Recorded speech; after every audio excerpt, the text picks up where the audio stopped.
नमस्कार, मी ॲडव्होकेट राणी सोनवणे. मी ॲडव्होकेट आणि नोटरी आहे. मी नोटरीच्या विषयीच आज एक व्हिडिओ करत आहे.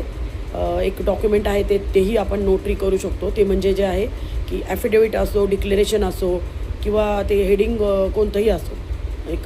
तर त्याच्यामध्ये असं असतं की ते मॅरेजच्या रिलेटेड डिक्लेरेशन असतं की मॅरेजच्या रिलेटेड एक डिक्लेरेशन आहे. मला कालच एक डॉक्युमेंट आलं होतं की जे मला विचारलं गेलं होतं माझ्या मैत्रिणीने की हे डॉक्युमेंट मी रजिस्टर करू शकते की नाही.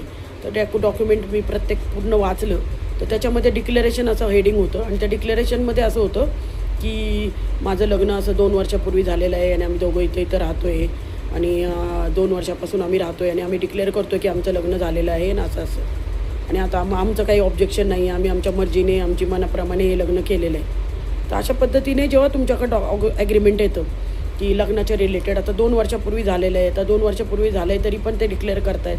ठीक आहे, त्यांना कुठंतरी दाखल करायचं आहे. पण तुम्ही ते वाचून घेतल्यावर आता जर तो म्हणतो आहे की ते दोघं म्हणत आहेत की आमचं लग्न झालं आहे, दोघं पण पार्टी तिथं साईन करणार आहे डिक्लेरेशन म्हणून. पण आता जर ते म्हणत आहेत की आमचं लग्न झालेलं आहे, 2 वर्ष झालं आहे, तर मग तुमचं काय काम आहे की तुम्ही त्यांचं मॅरेज प्रूफ बघणं गरजेचं आहे, ID प्रूफ बघणं गरजेचं आहे, त्यांचे फोटो तपासणं गरजेचं आहे, त्यांचे सिग्नेचर तुमच्यासमोर असणं गरजेचं आहे, जमलं तर 2 विटनेस असणं गरजेचं आहे. अशा पद्धतीने ते डिक्लेरेशन मॅरेजच्या रिलेटेड पण तुम्ही करू शकता.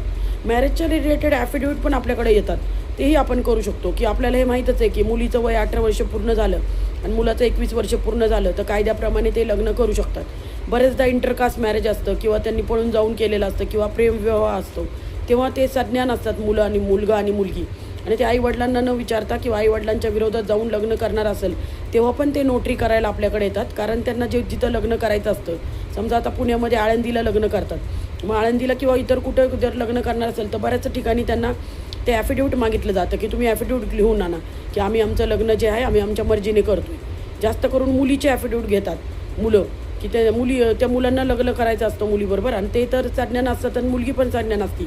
पण इंटरकास्ट असल्यामुळं किंवा पळून जाऊन किंवा प्रेमविवाह असल्यामुळं जास्त करून मुलींचे ॲफिडेविट करतात की मुलगी सांगते की माझं वय एवढं आहे, मी सज्ञान आहे आणि माझं मर्जीप्रमाणे माझ्या मनाप्रमाणे कोणाचाही दबाव नसताना मी हे लग्न ह्याच्याबरोबर करायला तयार आहे मी की करत आहे.